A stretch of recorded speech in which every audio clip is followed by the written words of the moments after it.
Welcome to the Provocateurs podcast, enabling you to think differently about leadership. Hello and welcome to the Provocateurs podcast. I'm Stuart Craner, co-founder of Thinkers 50. In Provocateurs, we explore the experiences, insights and perspectives of inspiring leaders. Our aim is to provoke you to think and act differently through conversations with some fantastic people. This is our end-of-year summary episode in which we attempt to draw some red threads and distill wisdom and insights from the guests we have encountered on the podcast this year.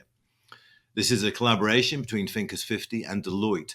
So we have a full team out today. Joining me from Deloitte are Kalani Gabrez, Steve Goldbach and Jeff Tuff.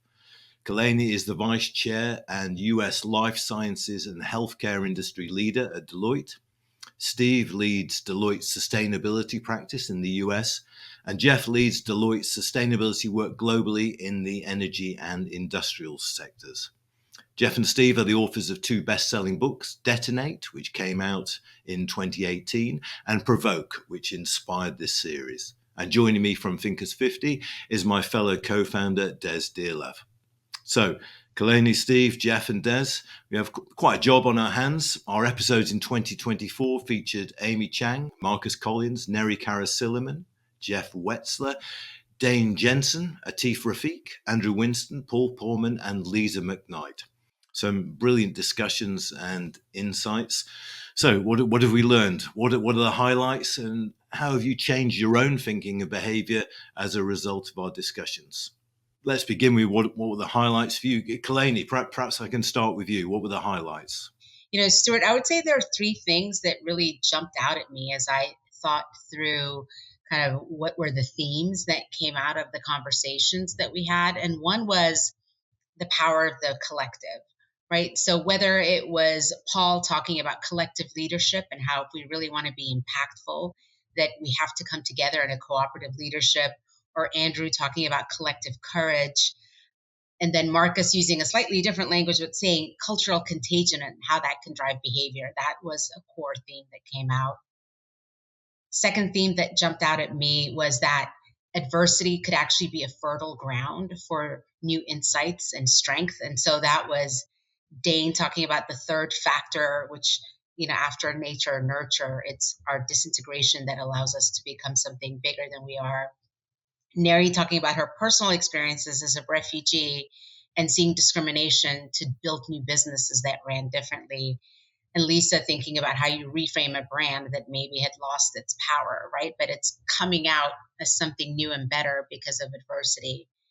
And then last but not least, which I think is probably what this whole series is focused on, is how curiosity is an essential ingredient in everything that we do. So whether it's Jeff talking about how we tap into hidden wisdom, Atif talking about how we bring people along in this collective intelligence, and then Amy sharing how predictability is actually a source of boredom and it's uncertainty and the unknown that makes you curious to learn more. So it's the power of the collective, it's adversity as fertile ground, and curiosity needing to be present in everything that we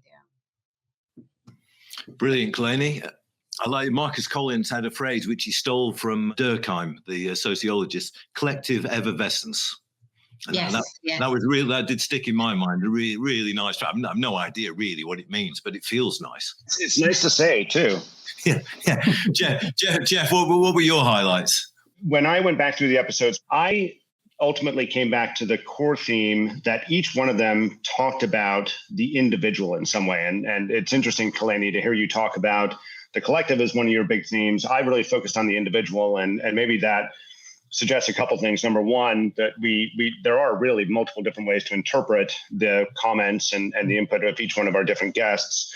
And number two, I'm probably falling prey to selective listening because we won't get into it right now. Steve and I are working on our next project, and a lot of it actually has to do with influencing individual behavior and the power of influencing individual behavior. But, as I went through, I did, for Marcus, I did hear the collective effervescence point, Stuart, and I interpreted that as a lot of individuals coming together and each bringing their own cultural expectations and cultural beliefs into that effervescence. He was very clear in some of the discussion that he had that ultimately the point of marketing is to lead culture as opposed to follow culture. And I saw that as a way to use marketing to impact individual behavior as that individual relates with its culture. Lisa talked a lot about gender confidence, especially of women. And again, that has to do with individuals. She also talked about individual health. Dane talked about individual execution under the power of pressure. And I could go through each one of them and talk about, how I saw the individual central to some of their comments. And I apologize, I can't remember our reflections episode from a year ago, but I kind of feel like one of my favorite parts of the discussions we had at that time was also about just the power of individuals and what they can do to both change organizations and lead organizations if they're enabled in the right ways. So I'm sure we'll dig into each one of our different guests, but that was one of the core themes that stuck out to me, Stuart.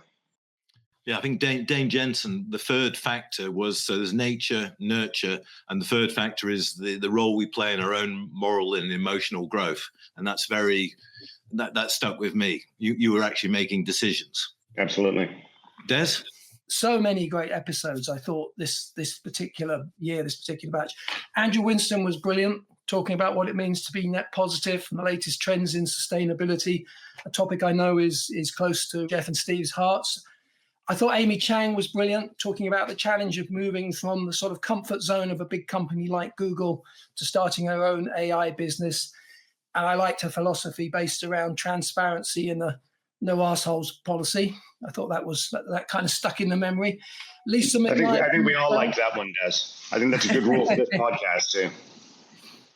Lisa McKnight from Mattel talking about the transformation of Barbie, taking a big risk doing the movie, and on the other side of that, the Barbie dream gap social mission and making Barbie relevant to, new generations. I could go on, but if I had to pick one standout moment, and this may not surprise those of you who are in the room, it would have to be the podcast we recorded at Climate Week in New York City, live on stage with Paul Polman. There was a moment during that podcast, I had sort of a goosebumps moment when he was asked about his biggest failure and his fears. And he talked about being able to look at his grandchildren in the eye. And he said, I can't sit here and look at my 7 grandchildren and say I've done a great job. Poverty's going up, climate change is going up, inequality is going up. And we're all sitting here saying to each other how great we are. And there was just a moment, it was actually quite emotionally charged. And I think I'm sure all of us have met lots of CEOs and C-suite people over the years, both and listened to them both publicly and privately. There aren't many times when you have a moment like that, and I think people felt it in the room. The only parallel I can think of is back in 2013 when we gave Clay Christensen the #1 spot in the Thinkers 50, and Clay gave an acceptance speech. And again, that for a management meeting, there was just something in the room. Financial Times reported that there wasn't a dry eye in the house. And Des, I can tell you, and I was in the audience for your and Steve's interview with Paul, and first of all, you could hear a pin drop probably. We had hundreds of people in the room listening, and I'm guessing there were not a lot of dry eyes at the time, including Paul's, if I'm not mistaken.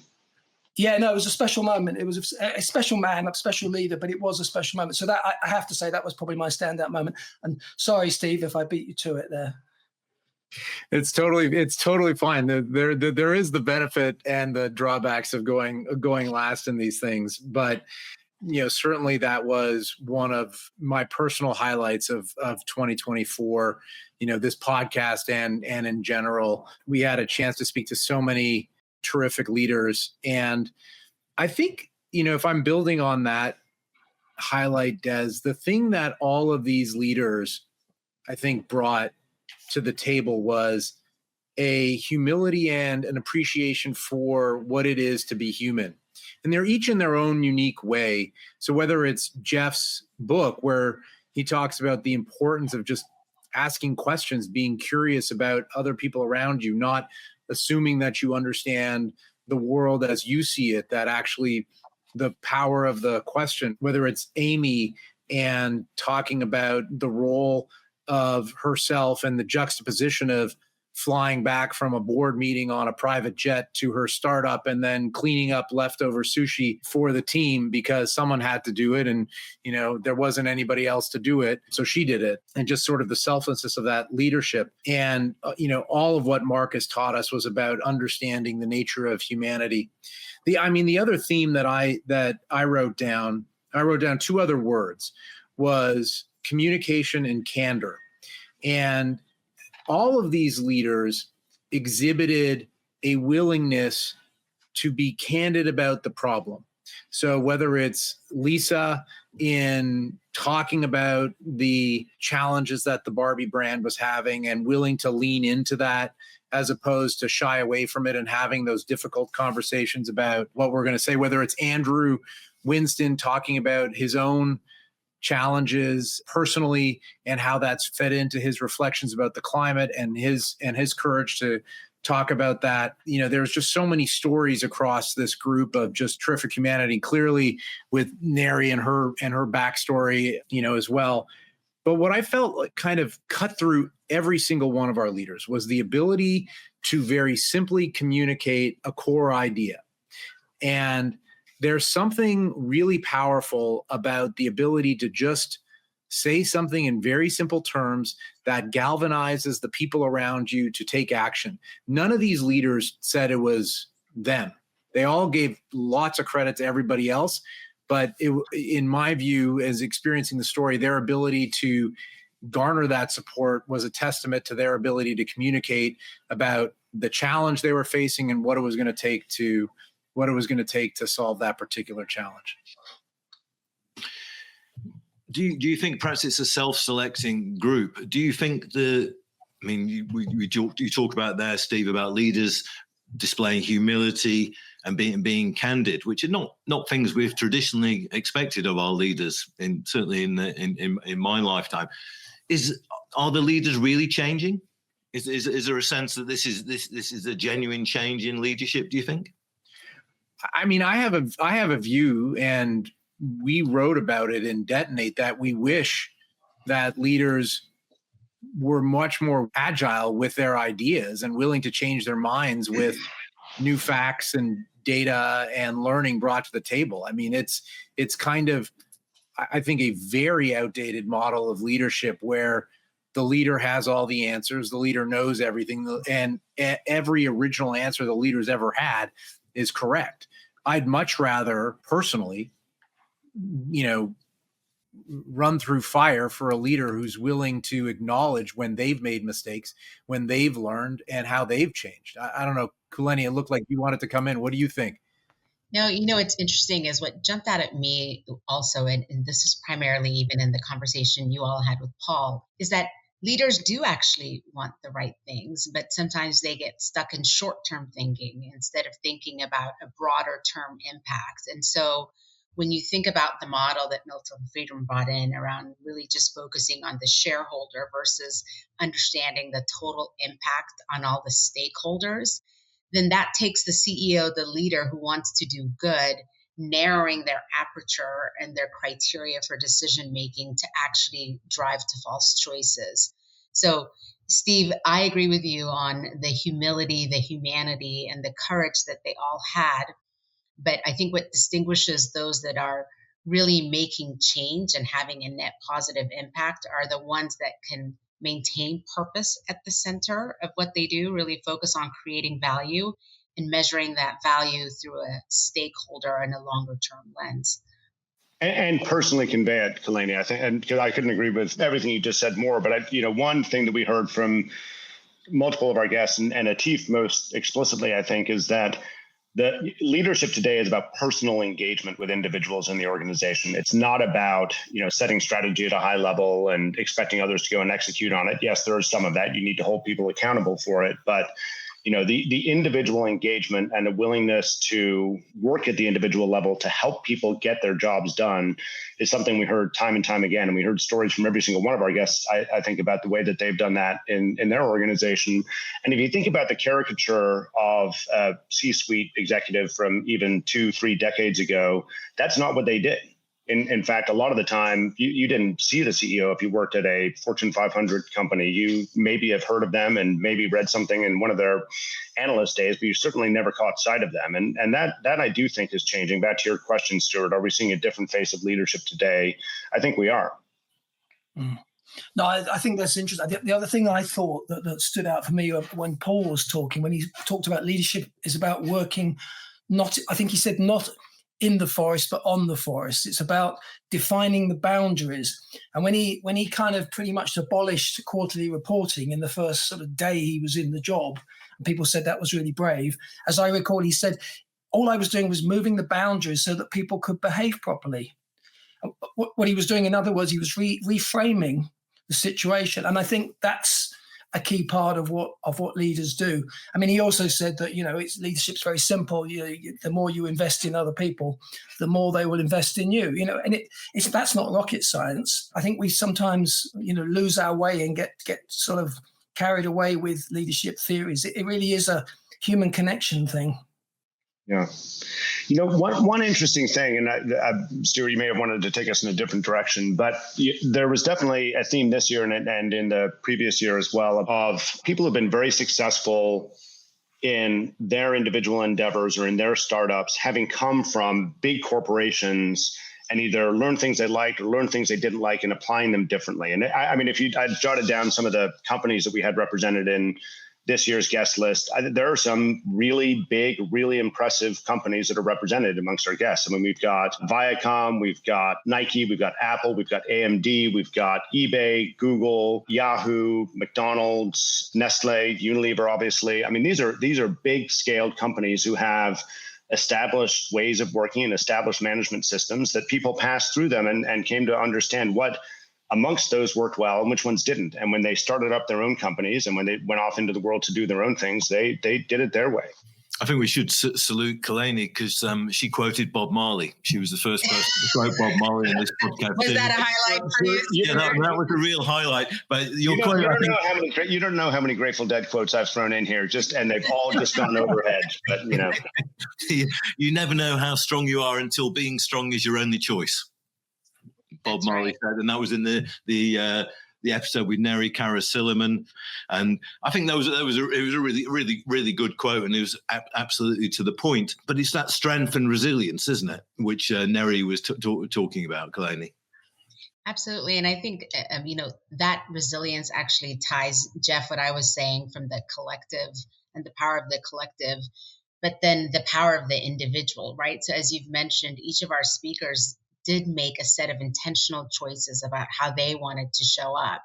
And when I was listening and reflecting on their comments, there are two things that popped up for me in my role as we work on serving clients who are focused in life sciences and healthcare, which you could argue whether it's lifespan, health span, it's one of the most critical issues that we all need to address, right? And so as leaders within the space, as we guide clients, my takeaway was, there's a huge cost to inaction. So as leaders, not only do we have a commitment and a duty to listen and to serve and to have the humility, Steve, as you've mentioned, but we've got to make choices and take action, and delaying action because of fear or uncertainty actually creates more cost. And I think Paul described kind of the magnitude of that in terms of the economic impact as well. And the other thing that really, kind of jumped at me, and as somebody who came from the clinical world and now joined business, where I thought, does business have a soul, right? And so what's the value that's created? A number of our guests also said, the way you measure your success is, how is the world better because your business existed, and what's the problem that you're solving? So in my mind, that courage and resilience can actually really be fostered and cultivated by the belief in the purpose and the impact and value you're creating. I think Andrew made the point, particularly in terms of climate change and sustainability, that the cost of inaction now is greater, financially is going to be greater, than the cost of doing what we know we should do.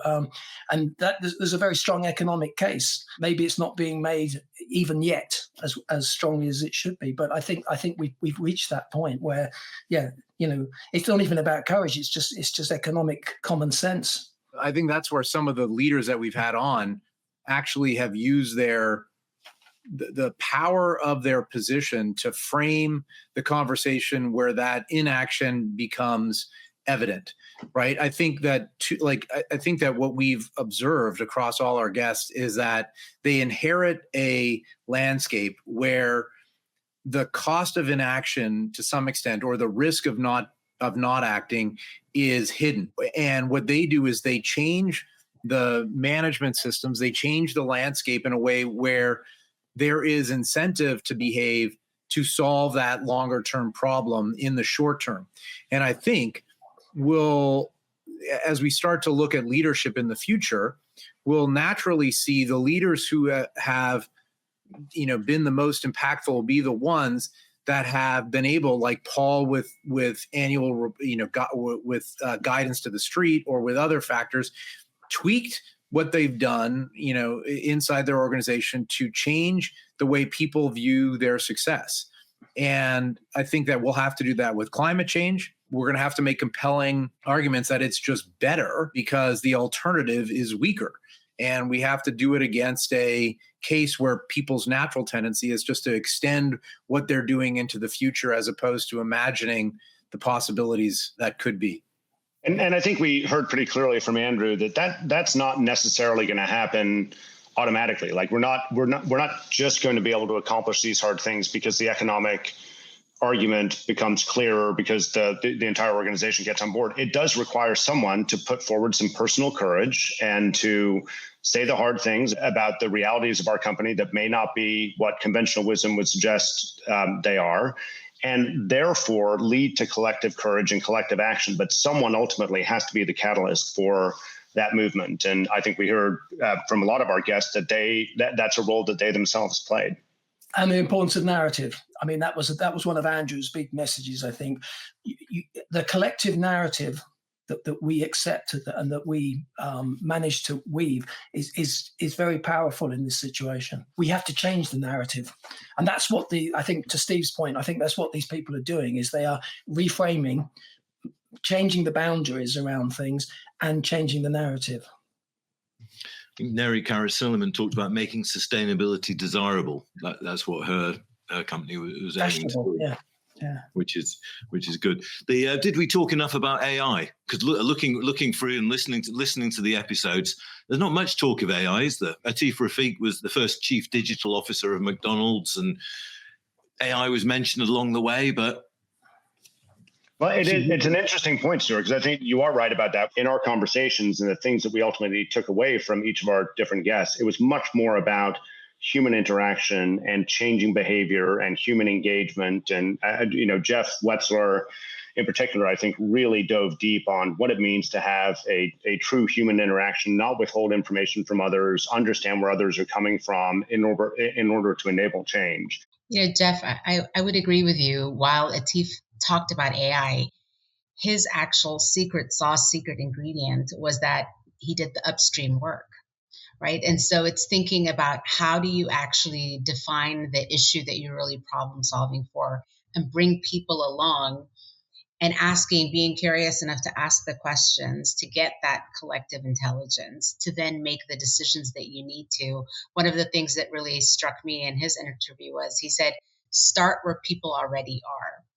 And I find that, as leaders at Deloitte, where we're working with organizations all the time to help reframe thinking or to help advise and guide, it's a great reminder to say, start with the language, start with the purpose, the objectives of where people are. And whether it's AI or any other new technology that comes out, how does that solve, let's say, for convenience that McDonald's wants to deliver on, as opposed to AI for AI's sake? Amy did talk about AI. I mean, naturally, she started a company that was built on the back of machine learning and, an AI related technology. And she ran Google Analytics before that. And so she's well versed in the possibilities here. But what was interesting was that while her product was, AI enabled, she was doing it to solve a human challenge, which was I was sitting in a meeting and I was trying to make an enterprise sale, and I stuck my foot in my mouth because I didn't realize the latest in intelligence about that company that just happened last Friday. And because of it, I missed the sale. So I think that there's no escaping this unfortunate reality that we have in business, which is we all need to work with human beings, irrespective of more and more work being done by AI. There's still going to need to be people to create that AI, to put the protocols in place, to drive the change. And so, but it was interesting how often the people, even the people who were connected with AI, talked about things like purpose. North Star, I think Lisa McKnight talked about, due north, Paul Polman talked about, how often that word purpose came up. And even as I remember when Atif was trying to explain how you move McDonald's from being very much a restaurant company, a food company, to adopting the technology. As Kaleni said, you talk about the core values, and one of the core values being convenience. So, as he said, I can't teach you how to make a better burger, but actually I can make McDonald's more relevant and more convenient to our consumers. So it's technology with a purpose, I think, is the important thing. I think it's what we're all saying, really. It's not just technology for the sake of technology. I suppose the mark of all these conversations is, well, I suppose the final test is how does it change our own behavior? And has it changed our own behavior? Steve? I mean, I will say, I feel like as I try to show up as a leader in different settings, what I took away from this set of guests and how I use it in my own practice is to try and remind myself in the moment that it's not about me, it's about whoever I'm talking to, and how they're feeling, how they're reacting, what are they up against. And the more that I can be of help in some way, the more I'm going to be able to solve, if I can solve as a leader a problem that they're experiencing in their work life, whether it's someone on my team, a client, or someone else, if I'm solving a problem that they frame as important, then I'm going to be viewed as being helpful and desirable to work with. If I frame it about what I need, then there's a much lower chance that I'll actually get what I need. And I think that that's a model of leadership that the leaders that we've heard from this year have certainly espoused, and I've tried to take bits of it into my own practice. Yeah. It is a very interesting question, Stuart. I know you all have heard Steve and I talk about this in the past, but you'll know that one of our central tenets and everything that we write about is that ultimately the only way things change is human behavioral change. And so you're asking the right question. Are we doing something differently now that we've had all these really interesting conversations and met these amazing people? And I'm not sure that I can say as of yet that I am, but what I can say is that, and this may be the selective listening again, as I hear from these leaders, beliefs that align with my beliefs and takeaways from their leadership journeys that are similar to what I believe should be true in the world's best organizations, it gives me more confidence to keep on going down that path. At some point, it would feel all too convenient to just say, you know what, no one else believes this. We might as well just pack up and go do something else. But that's not the case. We have some amazing leaders out there who do believe that hard things can get done if you engage at the individual level. Kaleni, you're a different person since you joined the Provocateurs team. I am, and it's interesting because I'll tell you, I'm a different person since I was a practicing physician. And I heard Jeff say that 60 to 80% of patients don't tell their doctors the truth. But I knew that, but I did not think that was necessarily true in the business world because the consequences seem less, right? But if you listen to his thoughts and perspectives based on his book on how you tap into hidden wisdom, he said people either are afraid of negative impact if they speak and tell their truth, they don't have the energy to do it, or they don't have the words to express themselves. And so for me, I've actually had the realization that I need to have that same level of empathy, humility, and kind of raising the quality questions to get the insights I need in order to not just be a good host on these set of podcasts, but just the day-to-day work and working with teams and clients. Yeah, Jim, we're referring to Jeff Wetzler's book, Ask, which is a really good book. One of the things Jeff talked about was that when kids are young, they ask 400 questions a day. And this falls off a cliff very, very, very quickly. And by the time they're at work, they're not asking many questions at all. So creating that environment to ask questions and listening, as Steve said as well. Des, you're a different man. Well, I think getting to Jeff's point about being a selective listener, I think trying to be a better listener, trying to hear what's actually being said, because I think we all have come with our own agendas. And I think it's really important to push the pause button, more important than I probably realized before, to push the pause button, actually listen to people, to actually turn up the listening skills. The other muscles that I think I'm trying to work on are that these leaders talk about relevance and resilience. And I think you need to work those muscles so that they're strong when the time comes that you actually need them. But if you're not using them the whole time and you're not trying to develop them, then they're not going to be there when you do need them. The reframing thing, I was quite taken with that. The changing the boundaries, working on the forest rather than in the forest. So that's another thing I'm trying to get my head around. And then the final thing, and both Andrew Winston and Paul Polman made this point, is that a lot of the technologies we need to change the world are there. These are leadership challenges now. 80% of what we need to do, we have the technology, we have the know-how. So therefore, it comes down, it just accentuates, makes you realize how important the leadership element is. And we all have to be leaders. I think Dane Jensen talked, he quoted a Polish psychologist and the concept of positive disintegration. That you have to kind of disintegrate and then put things together and recreate yourself to learn. And I think that's like the hero's journey, isn't it? That's the classic, the classical. I go back to the ancient Greeks, that you have to go in order to be transformed. Yeah, you have to be reborn. I think he was just using a fancy term for detonate, Stuart. Yeah.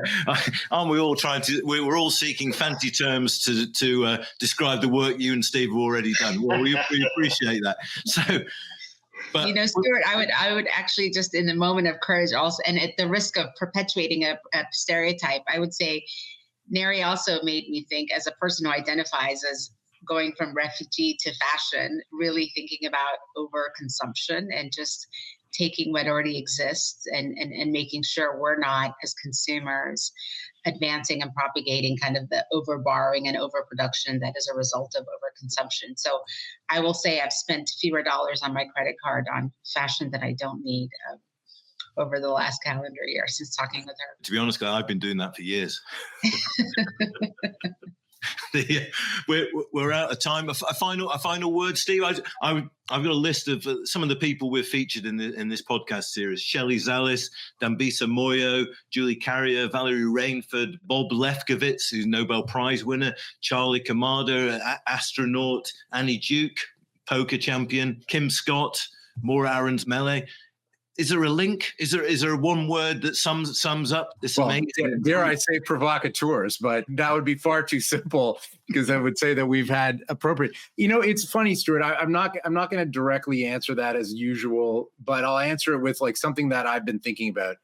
Sometimes they're just good stories, right? Like sometimes there doesn't have to be a perfect thread that runs through it. These are the people that we have on this show are just super interesting people who have contributed something of substance to the world, and that our listeners, will find interesting and will pull nuggets out of it. So I, go back and listen to the back issues of the Provocateurs, and you'll find something there, and subscribe to see what's next. I know that we will have someone, I won't reveal who, but we will have someone in the very early to 2025 who will be at the intersection of sustainability and AI.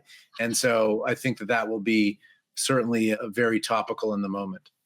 And Steve, what I would say is, I agree with that point. They're all interesting stories, but they're stories with some common threads, and not necessarily the same themes, but all of the stories have some sort of theory of the case or clear central tenet that each of the storytellers brings to the table. And I think, if I'm not mistaken, every single story involves an active decision at some point. And this was a really important point that Neri made, talking about her experience as a refugee as well. These stories don't have a motivating force unless the actors within the story made an active decision, which I think all of our guests have. Final thought, Des? My only thought was, Neri talked about necessity entrepreneurs and why immigrant entrepreneurs tend to, do succeed. They succeed because they have to succeed. And I think there's something about that, about these people that we have on the Provocateurs show, is that they're sort of necessity leaders. They really have a purpose. And they know it's important, and they rise to the challenge, and the world's a better place for them. Final thought, Kalani? Is there a Bob Marley quote? I'm going to save it for the next podcast, but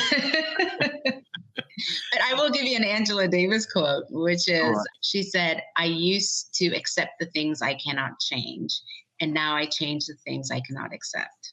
And so I think there's a call to action that each of our provocateurs are taking that I think follows the theme of that quote.